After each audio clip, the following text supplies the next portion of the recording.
आता हे चौथे फावटी की हाऊस टॅक्स आहा पळय तो बाबा तुम्ही घर जे भायर कित्याक लोकांचो वाडयला आणि हो वाडयला कितलो वाडयला पळय तो सांग म्हणून आता त्या लोकांक फोटी मारता ग्रामसभान की 10% वाडयला म्हणून 10% हाऊस टॅक्स वाडोवंक ना 10% ऑफ एक्झिस्टिंग हाऊस टॅक्स पूण कायदो सांगता पळय की कितेंय कोत्ता पळय ते पंचायत ते एज पर लॉ करूंक जाय आता ताका प्रोसिजर आहा प्रोसिजर कितें आसलो की पब्लीक नोटीस दिलो हाऊस टॅक्स वाडयता म्हणून आफ्टर पब्लीक नोटीस त्या पब्लीक नोटिसा बरोबर एक शेड्यूल येयलें ते पळय हें शेड्यूल मुद्दम तुमी कॅमेराचेर कॅप्चर करा ह्या शेड्युलान हें रेजिडेन्शियल हें कमर्शियल रेजिडेन्शियलाक सगळे 10% बरयला आनी हिंगासर न्यू हाऊस ऑफ 24 म्हणजे 24च्या मागीर जी घरां बांदल्या पळय तेका स्क्वेअर मिटराची रेट बरयल्या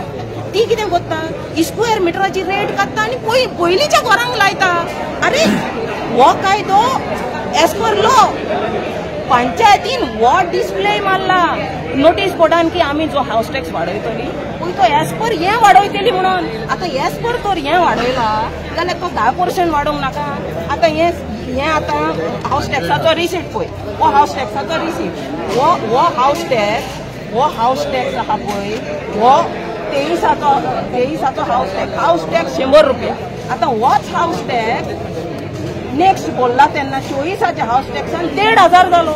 म्हणजे 1,500 is 900% increase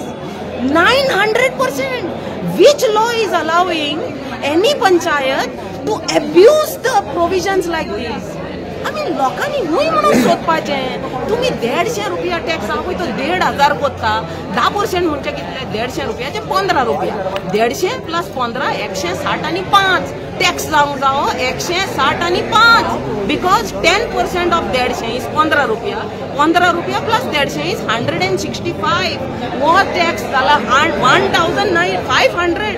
which is 900% increase आनी लोकांक हे एक्सप्लेन करच्याक हेका तर क्वेश्चना पासून घातले हांवें क्वेश्चन घायलेले की बाबा तूं लोकांक सांग ग्रामसभेक की तुवें टॅक्स कितलो इन्क्रीज केला पळय तो क्वेश्चन घायलेले हांवें की लोकांक तूं एक्सप्लेन कर if it is more than 10% जाल्यार हुंयच्या प्रोसिजरा प्रमाणे तुमी हो इन्क्रीज केला ते सांगिना ते म्हाजे क्वेश्चनूच घेयना आनी क्वेश्चन घेयला पळय थिंगासर म्हाका उलोवंक दिना बजेटाचेर म्हाका उलोवंक दिना ह्या हाऊस टॅक्सान तर बजेट तेणी बरयलां